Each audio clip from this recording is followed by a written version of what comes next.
I was born on an island that only really had one rule. The kind that wasn't spoken but lived in people's posture.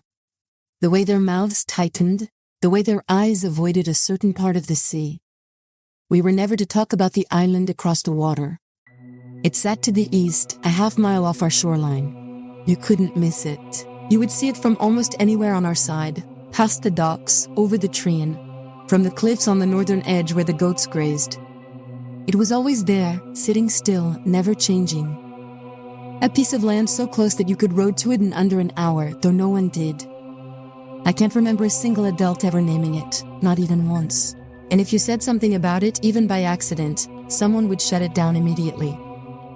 Not angrily, just firmly, like flicking a candle out. One time when I was little, maybe 7 or 8, I pointed across the water and asked my mother if anybody lived there. She didn't scold me. She didn't say anything at all. She just took my hand and led me inside like I had asked where babies come from or what happens when you die. That kind of silence. Another time I asked my grandfather if he had ever been. He was cleaning fish out by the shed. He paused just a second too long before saying no and then added, "Never ask about it again." And that was that. It wasn't forbidden in the way that dangerous things are forbidden. It was deeper, like the island didn't want to be spoken of, and the people here had agreed to let it be. Our island wasn't big.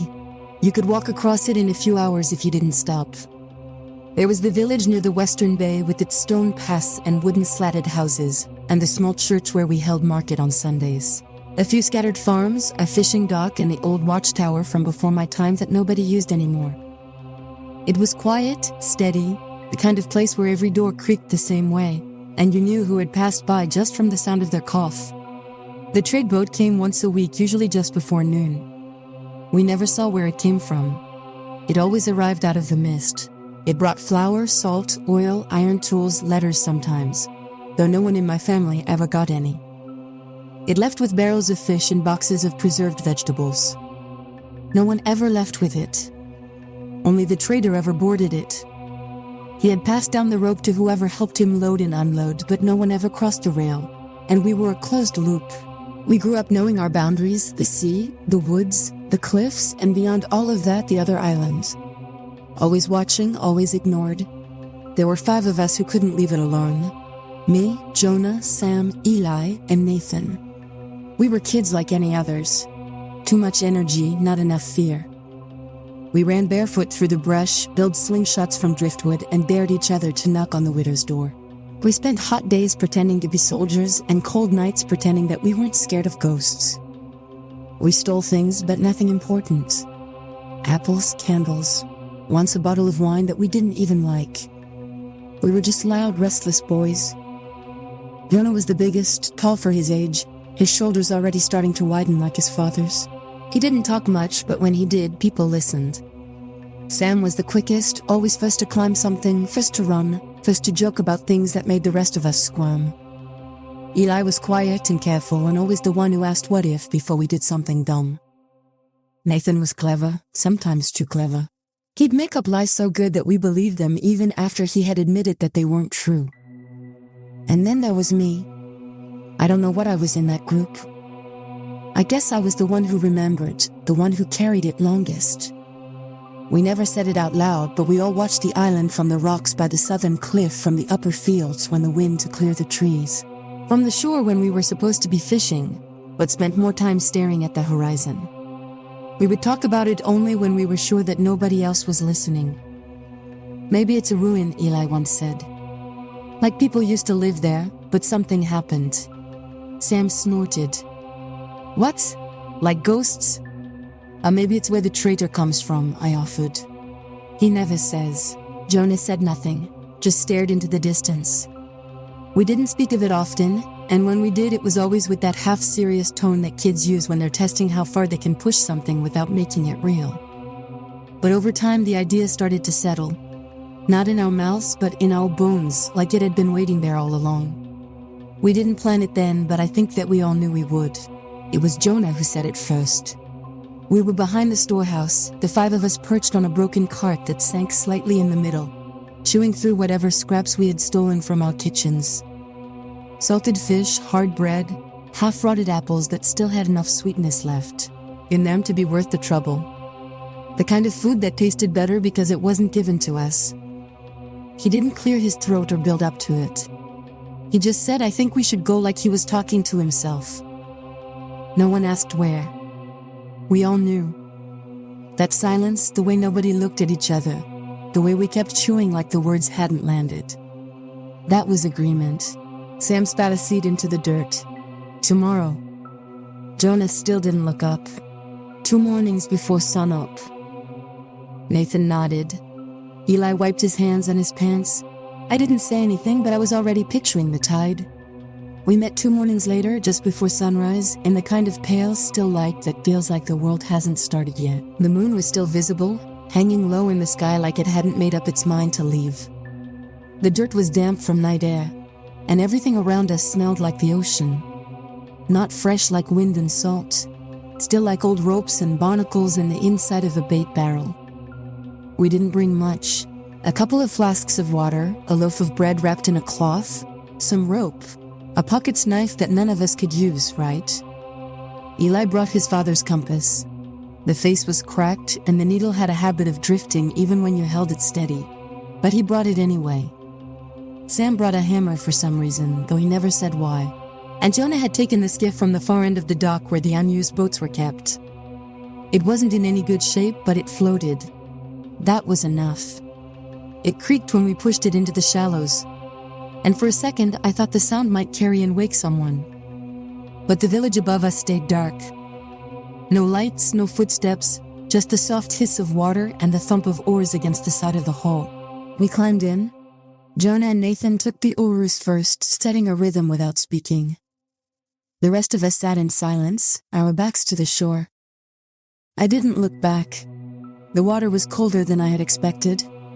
Not freezing, but deep cold, like it came from underneath something. There wasn't much wind, just a faint breeze that moved in slow, irregular pulses. It brushed the surface of the sea in places. I watched the light from the sky ripple and disappear beneath the estide. As we got farther out, the shape of the island came into view slowly, like it was pushing through fog that we hadn't noticed before. I had seen it all my life, but only from shore. And now from the water it felt different, bigger, heavier. The trees formed a jagged silhouette against the sky, and the hills behind them looked like sleeping animals just starting to stir. The closer that we got, the more it felt familiar. The shape of the coastline, the slope of the land. It was like rowing toward a memory, one you couldn't fully place until you were inside of it. There was a moment maybe halfway across where I turned to look behind us and saw that our own island was already fading into the mist. A low fog was moving in fast, curling over the water like smoke through grass. The beach, the houses, even the trees gone. Just a soft and gray smear behind us. It looked farther away than it should have. "Bins," Sam said, and he said it too calmly, like he was trying not to cause a stir. We all looked. Just to the right of the boat, something slid under the surface, long and smooth. It passed without sound, and then another and another 4, maybe 5, just below the waterline, circling in wide as slow arcs. I couldn't see their shapes fully, but they moved like they had purpose. "Sharks," Jonah said under his breath. "Black tips, I think." Eli leaned forward. "How can you tell?" Jonah didn't answer. He just started rowing faster, and so did Nathan. Neither of them said a word, but the skiff began to lurch forward harder with each pull. Sam reached down for the hammer in his bag and gripped it like it would make a difference. The boat started to wobble with the force of the strokes. Water splashed, the nose tilted. I tried to stay calm, but the air around me had gone thin, and every muscle in my body was bracing for something that I couldn't see. The island was close now, close enough to see the rock line clearly. No dock, no pass, just a broken shoreline and thick brush that came almost down to the water. A crooked tree leaned out over the water near a narrow stretch of beach, barely wide enough to stand on. It looked untouched, uninviting. And then came the hit. A soft thud followed by a jolt that rocked the skiff like we had slammed into something just below the surface. "Reef," Jonah barked. The boat tilted violently to one side and then the other. Water surged in through a crack below the center bench. Cold fast rising. Something heavy clattered against the boards. Maybe the hammer. A second later, one of the bags split open and spilled across the bench. Bread, a rope, the knife, all sliding toward the low sides. Out! Somebody yelled. We didn't argue. We moved. The skiff was already sinking under us, one side dipping hard. I kicked off the bench and dove, not even sure if I was jumping or falling. Water swallowed me to the neck. The cold hit like a punch and my breath locked up in my chest. Behind me, splashing, gasping, limbs crashing into water. I could hear it all but didn't look back. The current fought harder than I had expected. My arms were sluggish, my legs heavier than they should have been. I kicked toward shore. Every breath is shallow and burning. Something brushed past my foot, too fast to register, too soft to be a log. I didn't stop. The distance couldn't have been more than 30 yards, but it felt like swimming through glass. The kind that keeps pulling you down instead of letting you break through. When my fingers finally hit rock, I hauled myself forward so fast that I scraped both elbows raw. I didn't care. I just wanted to be out. One by one, the others crashed onto the beach behind me, crawling, dragging, and coughing up seawater. The skiff was already gone, either swallowed by the reef or drifting half-footed back into the mist. None of us had our bags. No compass, no food, no knife. The hammer was probably at the bottom of the sea by now. Everything that we had packed was gone. We stood there shivering, dripping, and catching our breath. One by one, we looked at each other, counting 5 of us. No one missing, no one hurt, at least not badly. And then we looked around. It took a few seconds before anybody spoke. This is the same place, Sam said this time. It's the same beach. It almost looked like it. The same crooked tree leaning out over the water like it was eavesdropping. The same cluster of black rocks jutting up along the curve of the cove. The same soft slope leading into the Tran beyond. Even the shape of the shoreline felt familiar, like we had looped through time instead of space. Jonah turned in a full circle, scanning the trees and the shore and then the water again. We didn't go anywhere, he said. His voice didn't sound angry. It sounded resigned. Eli was squinting at the ocean, his face tight. When we rowed across, we saw the island. We laughed. He didn't say it like he was arguing. He said it like he was trying to remind himself. No one responded. We started walking slow at first, still trying to make sense of it. The beach, it looked nearly identical to our own, but it wasn't. The rocks were a little too sharp. The slope rose at a slightly different angle. The tree line was thinner, the color of the grass not quite right. Close enough to confuse us, but different enough to keep us on edge. There was a narrow path leading off the beach and into the woods, just wide enough for 2 of us to walk side by side. None of us remembered it ever being there before. The air was different as we climbed, heavy and warm, like the weather had changed without warning. The trees swayed gently, but the grass up on the slope moved just a little too much. Jonah took the lead, Sam just behind him, then Nathan, Eli, and me. We had only made it about 30 or 40 paces up the trail when Nathan came to a stop. At first I thought he was only catching his breath, but then I noticed where he was looking up the slope toward the tall grass hugging the hillside. I followed his gaze and froze. She was so close. A very tall woman. She wasn't walking, wasn't moving at all, just standing in the grass like she had been waiting for us to see her. No one spoke, no one moved. Even the wind kept going like she wasn't part of the world.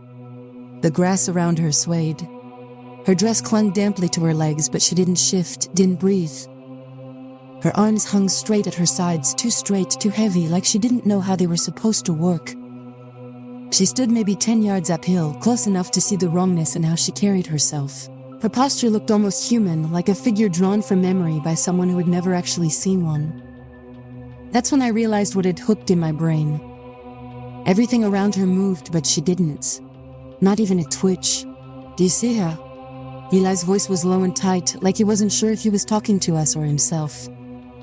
Of course, we saw her. None of us had looked away.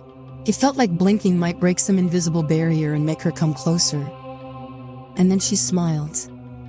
I didn't understand why it made my stomach twist at first. It wasn't exaggerated. It wasn't monstrous. It was subtle, just wrong.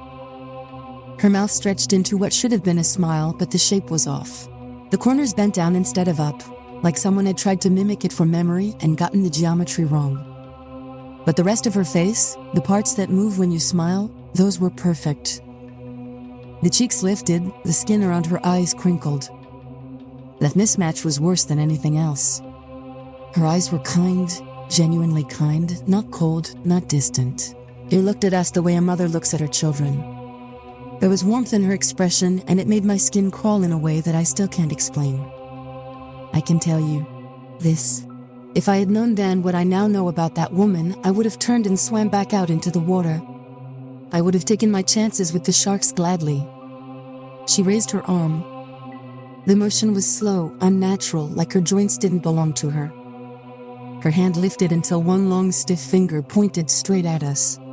We didn't scream. We didn't run. We just started backing away, careful not to turn around like we thought not facing her would make things worse. Sam bumped into Jonah, who muttered a curse under his breath. "Why is she pointing at us?" Sam asked, barely audible. Nobody answered. I kept watching her finger. Something felt off. The angle, it wasn't quite right. Eli squinted, stepping half a pace forward. "Wait," he murmured. "I don't think she's pointing at us." I looked from her finger to her face. He was right. Her eyes weren't on us. They were aimed just above our heads. Her arm cut across the air in a straight line. Not when I felt it. That's when I felt it. That slow pull in my gut. The primal feeling that something was behind me. We turned all at once and saw 5 people standing in the woods behind us, just beyond the path, half shaded by the trees. Not hidden, just waiting.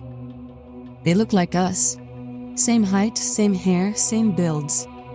But they were wrong in ways that you didn't notice at first. The clothes were mirrored, buttons on the wrong side, shoelaces tied in configurations that didn't make sense. Nathan's double had a tear in his shirt, but on the opposite side. Eli's double stood with arms crossed like he always did when nervous, except the arms were reversed, the left where the right should be. And they weren't moving, just standing there perfectly spaced, aligned like mannequins arranged in the storefronts. We didn't speak. They didn't either. Just stared expressionless like they were waiting for something. I stepped back without meaning to. The crunch of leaves underfoot sounded deafening. The air had changed. Not colder, not darker, but just wrong.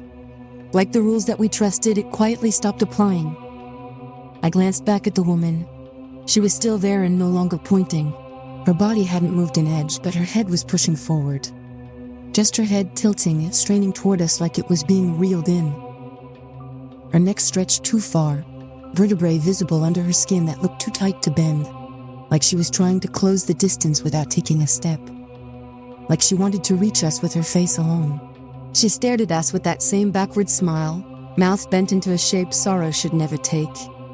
In those warm, impossibly kind eyes, that contradiction, grief twisted into joy, settled in her face like it had always belonged there. Her eyes were on us now, not the doubles. Us. I could feel the weight of her attention pressing against my chest. Eli made a sound, a sharp, shaky breath, and that collapsed into a sob. Quick and uncontrolled. That was all that it took. Her body didn't move. Her face didn't change. She just opened her mouth and screamed. It didn't sound human. It didn't sound like anything that should exist. It started low like the groaning of a ship under pressure, and then it rose into something sharp and metallic, like rusted metal being torn apart underwater. The pitch climbed beyond what a person should be able to produce. We hit the ground instantly, hands to our ears. The sound wasn't just loud, it was inside us, in our bones, our teeth, our skulls. Sam was yelling something, but I couldn't hear it. All I could hear was her. And then it stopped. No fade, no echo, just gone. The silence that followed hit just as hard. My hearing felt muffled like I had been underwater. For a few seconds I could only hear my own breathing, sharp and uneven. When I looked up, she was gone. And the others, the ones who looked like us, they were gone too. Disappeared without a trace, like they had never been there at all. "I want to go back," Eli said behind us. His voice cracked halfway through. "We shouldn't have come here. We need to leave." None of us answered. We didn't have a plan for any of this. We didn't even know what this was. "I think we are home," Nathan muttered. But it came out wrong. No one agreed. No one even looked at him because whatever this place was, it only looked like home. And now it knew that we were here. We had no boat, no choice. So we moved inland. There wasn't a conversation about it, no group decision, just a quiet understanding that staying where we were felt worse than pushing deeper into the island. We didn't know what we were looking for. Maybe shelter, maybe sense, but doing nothing seemed like asking for whatever came next. The forest swallowed us quickly. The path that had been there a few minutes ago disappeared behind a wall of brush and bark. The deeper we walked, the stranger everything became. The trees were wrong. Not in obvious ways and nothing that would scream out to someone who had just arrived. But we knew. Trees. We had grown up climbing them, chopping them, counting the rings on ones that had fallen in storms. And these felt like copies, imitations, like something had tried to recreate them from memory and missed the proportions. Too many knots, branches that twisted back toward the trunk. Bark that felt like damp cloth when your hand brushed past it. The ground was soft but not with moss or leaves. It felt loose, like something had recently shifted underneath it. The air smelled like iron and mildew and something sweet rotting deeper into the woods. Eventually, we found a clearing no wider than a fishing boat. A fallen tree splitted down the middle, half uprooted with thick green moss crawling along its trunk like veins. Jonah sat down on it, hands on his knees, his face pale. "What was that?" he asked. No one had an answer. Sam was pacing again, running a hand through his hair over and over. Eli stood with his back to a tree, eyes scanning the brush as if he expected the woman or something else to step through it at any moment. And that's when we heard it. A click. Soft, mechanical, out of place. Not a branch snapping or the wind shifting, but the distinct sound of a latch lifting. A door opening somewhere ahead of us in the woods. None of us said to move toward it, but we did. No one suggested turning back. No one asked if we were sure. Maybe because saying it out loud would make it real, or maybe because that sound, the quiet metallic certainty of it, felt like a thread pulled taut, and we couldn't stop ourselves from following where it led. As we moved, the forest didn't grow thicker. It grew darker. The light filtering through the trees had lost its sharpness, not just shade like the sunlight itself. It started to dim before it reached the branches. The air pressed in again, not sharp like on the beach. Heavier like something watching it started to breathe. Eventually the trees broke into another clearing. The grass here was shorter, yellowed and dry, crunching underfoot. And in the middle of it stood a house. None of us spoke at first. It wasn't broken down or ruined, just old weathered boards and sun-faded paint. A small porch sloped slightly to one side, and the roof looked like it had sagged a little in the middle, like something heavy had once sat on it. It looked like the kind of house that somebody might still live in. We approached slowly, cautious, not curious. Something about it made our steps slow down without us talking about it. I kept scanning the windows, half expecting someone to be standing just behind them watching. Nathan stopped before the others did. He tilted his head slightly and then pointed to the corner of the porch. "My dad made a post like that," he said quietly. "What do you mean?" I asked. He didn't answer right away. He walked a few steps closer, squinting at the frame around the door and then to the woodwork under the windows. "It's like our house," he said. "It's not the same, but it's close." He stepped up onto the porch. We followed, hesitant. None of us wanted to be near the place, but nobody wanted to let Nathan go alone either. The door was already cracked open just a few inches. Nathan hesitated anyway, like something might still reach out and shut it. Nothing did, so he pushed it open the rest of the way. The smell at first, just stale air and old wood, like a room that hadn't been opened in too long. The kind of place where dust doesn't float. It just settles into the walls. It looked small from the outside, but the inside felt deeper, bigger than it should have been. Like the walls had stretched just enough to be wrong. Inside, the light was dim and orange-tinted, like it was filtering through the wrong kind of glass. The hallway was narrow, a coat rack on one side, the faint scuff marks on the floor, a chair in the corner that looked familiar, though I couldn't say why. Nathan stepped in first. We followed slow. Nathan was quiet. He was looking at the photographs on the wall. They were of his family, his parents, his sister, him. But everything was reversed. His dad's watch was on the wrong wrist. His sister's birthmark had switched sides. The smiles looked normal at first until you stared too long, too symmetrical, and too wide. To the right, a doorway led into what looked like a living room, mirrored. On our island, Nathan's living room was to the left when you walked in. Here, it was flipped. Not just the layout, but everything. The furniture was the same kind, not identical, but close. The same colors, the same wear patterns. A clock on the wall ticked just a half beat slower than it should have. The painting above the mantel showed a landscape that we all recognized, except the river ran the wrong direction. "I want to go," Eli said behind me. His voice was barely there. None of us answered and we just kept looking. The room held us, not physically, but in a way that a nightmare does, where the air feels thick and stepping backward might wake something. Up? We weren't frozen, just slow, careful. Jonah was eyeing the bookshelf. Eli hovered near the fireplace. I stood by the wall, watching the second hand on the clock stutter with each tick. Sam moved toward the painting above the mantel, staring at it like he expected it to blink. No one talked. We were all too deep in it, scanning corners, studying the little wrong details, trying to figure out what this place was. And then Sam turned, brow furrowed. "Where's Nathan?" Every head snapped around. He wasn't there. He hadn't made a sound. No footsteps, no door creak. He had vanished like air. We searched the house fast, calling his name, moving from room to room in a rush that didn't feel loud, just clumsy. Like our panic, didn't want to make noise but couldn't help it. There weren't many places that he could have gone. The hallway led to a small kitchen, a stairwell, and a narrow back room with a locked door. Jonah tried the handle and found that it wouldn't budge. No light under the crack and no sound from inside. Sam ran up the stairs 2 at a time. Eli and I close behind. They creaked under us like normal stairs. Nothing theatrical, nothing dramatic, but every groan from the wood felt too sharp, like the house was responding. There were 2 bedrooms upstairs. One was empty, bare except for a bed frame and a window nailed shut. Second had a dresser, a mirror with a cracked corner, and more photographs. A different version of Nathan's family. This time the faces were missing from some of the frames, blurred out or too dark to see. But no Nathan. When we reached the bottom, Jonah wasn't there. We found him just outside a few steps off the porch, arms crossed. "I checked around the house too," he said, and not looking at us. "He's not here." We stood there, all 4 of us, facing the house like it might give something back. The open door gaped in front of us, cold air leaking out like it didn't belong to this place.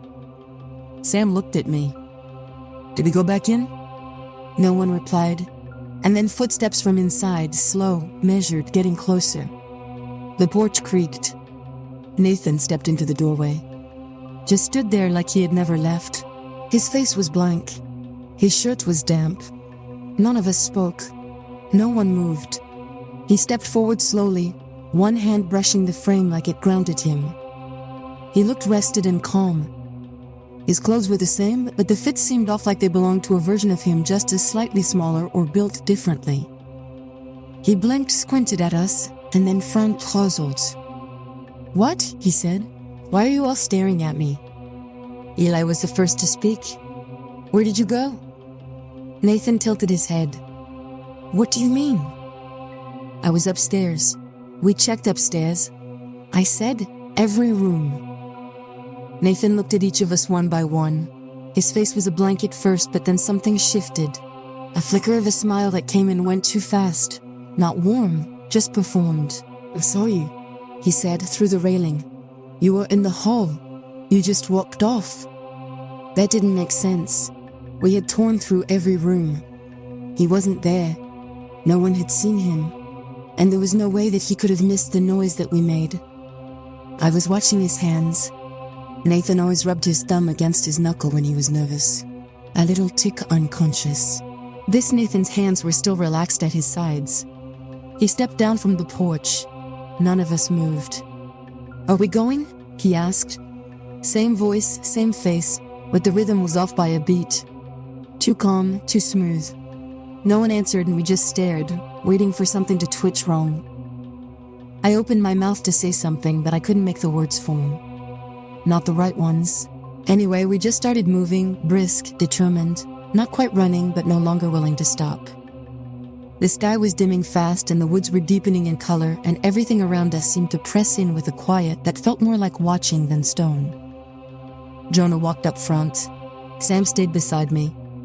Eli and Nathan trailed behind us a little slower, not too far back at first. We were almost to the beach when it hit us. A voice cracked open behind us, rasping high-pitched, like a throat trying to speak for the first time and tearing itself apart in the process. There was the shape of a word, but the sound didn't know how to hold it. We froze. None of us looked back. "Run," Jonah said firmly. That was it. So we ran. Branches whipped our arms. Roots caught our feet. The path bent the wrong way more than once, and every tree looked like one that we had already passed. But we kept moving, pushing forward through the tightening forest until the trees finally broke open again, and we saw it. The dock, warped and crooked, half sunken at the far end. A boat was tied to it, not the one that we had taken, but something older and narrower, still afloat. We stopped at the edge of the road right next to the boats and turned. I checked to make sure that everybody was with us. Eli was not. I watched the clearing, expecting to see him jogging up, behind, cursing or out of breath, but the bend in the path has stayed empty. We waited. A few more seconds passed and then we heard it.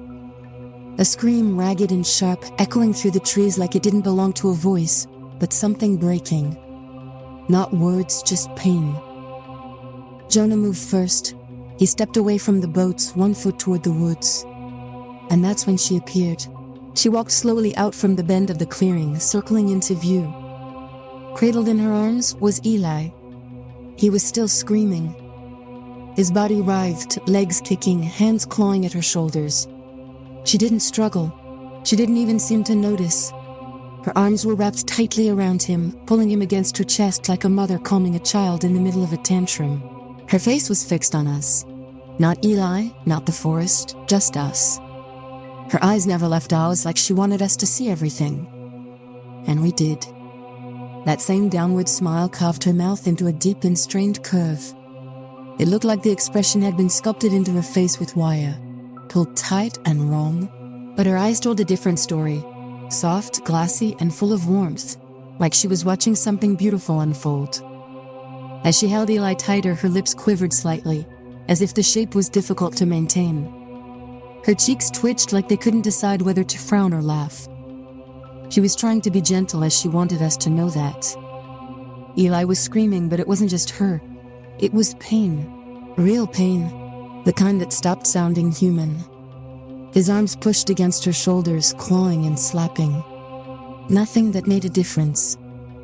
His legs kicked out violently, his whole body thrashing like an animal in a snare. The heels of his boots barely scraped against the dirt as he was being held up. And still, she looked at us like we were the ones she was holding. Sam made a sound, half a sob, half a curse, and stepped forward. Jonah grabbed his arm. "Oh, we can't," he whispered, his voice cracking. "We can't." But we all took a step away. I did. I felt my foot move before I meant it to, like something in me couldn't stand still and watch. And then Eli screamed again, louder this time. High and desperate and raw at the edges. The kind of sound that burns your throat even when you're not the one making it. He kept kicking, kept trying. She didn't flinch, didn't tighten her grip suddenly. It wasn't violence, it was pressure, steady and controlled. Like she was soothing him into silence, one bone at a time. His screams of agony unraveled into a choking, broken gasp, like even his voice was giving out. And then we heard it. A single crack, subtle, quiet, like a thick branch snapping underfoot. Eli jerked once in her arms and then stopped moving. His head lolled against her shoulder, his arms dangled at his sides, empty of fight. She didn't stop smiling. She held him there, still watching us, her eyes locked onto ours like she wanted to see what we would do next. Her fingers brushed his back in slow, meaningless circles, like she was soothing him to sleep. Jonah stepped backward first, then Sam. I followed. I didn't even think I just moved. The boat scraped against the rock as we pulled it into the water. Nathan hadn't spoken. I looked at him once, just once, and wished that I hadn't. He wasn't crying, wasn't breathing hard. He was standing completely still watching her. And there was something small and soft at the corner of his mouth. An attempted smile, just enough to be seen and just enough to be wrong. We climbed into the boat and pushed off. No one looked back except me. She was still standing at the edge of the trees, Eli's body limp against her chest, one arm wrapped around him like he was hers, and the other lifted slowly. She waved. We didn't speak on the water. None of us had touched the oars at first. The tide pulled us gently like the sea itself was too tired to fight. The sun had almost slipped beneath the horizon, casting everything in that strange copper light that makes the world feel unreal, like you're seeing it through memory instead of your own eyes. Jonah finally took one oar, Sam the other. I sat in the middle, arms locked around my knees, staring at the ripple patterns trailing behind us. I don't remember when we lost sight of the mirrored island. I just remember the moment the real one came into view. The same island that we left. Same houses, same hills, same docks. But we didn't come back whole. One of us was dead, and one of us came back wrong. There was a crowd at the shoreline. People from the village, parents, a few older brothers, a grandmother with her arms folded tight. They weren't shouted or pacing or scanning the horizon. They just stood there like they had been waiting. They both scraped against the sand. Hands reached out. My father, Sam's mother, and Jonah's uncle. They helped us out without a word, their eyes flicking from face to face, counting. When they didn't find Eli and no one said it out loud, they just knew. His mother began to cry, quiet first and then sharp and shuddering. His father stood behind her, unmoving, staring past us at the horizon like he was still hoping to see his son come into view. One of the older villagers, maybe the priest, maybe just someone who had done this before, put a hand on her back and gently led her away.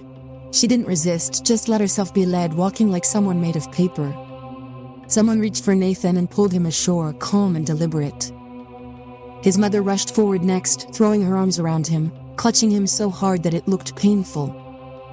She was crying too, but it was different. Her hands twisted in the back of his shirt, but her face stayed tense, like she was trying to convince herself that this was really him. Like she already knew she would have to let go again. Nathan didn't hug her at first. He stood stiff for a second, and then slowly he wrapped his arms around her. When she pulled back to look at him, something shifted in her face. Her hand stayed on his shoulders, but her fingers had gone stiff. Her eyes scanned him like she didn't recognize what she was holding. Nathan smiled. "You're holding me like I died." His voice was almost playful. Almost. He let out a small laugh, a quiet and thin, like he wasn't sure if the joke had landed. It was too practiced. It started too fast and ended too late, hanging in the air like it didn't know when to stop. His smile stayed in place, but it didn't settle right. The corners of his mouth began to pull down instead of up. At first it looked like a twitch, and then it kept going, bending further, stretching the muscles in his face into that same strange expression that we had seen on her. A smile that was trying to mimic joy but failing at the geometry of it. His eyes didn't match it. They looked heavy, glassy, and full of something that didn't belong in a smile. Regret, maybe, or grief. He wasn't afraid, just resigned. Like something inside him understood what came next and didn't try to fight it. His mother let go of his arms. She took a step back, one hand covering her mouth. Behind her, the others had already started to move. They didn't raise their voices. They didn't argue. It was as if the whole village had already made peace with what needed to happen. A few men stepped forward. Jonah's uncle was Sam's father, a neighbor I didn't know by name. Nathan didn't resist. He didn't ask why. He just stood there, shoulders low, his eyes still on his mother.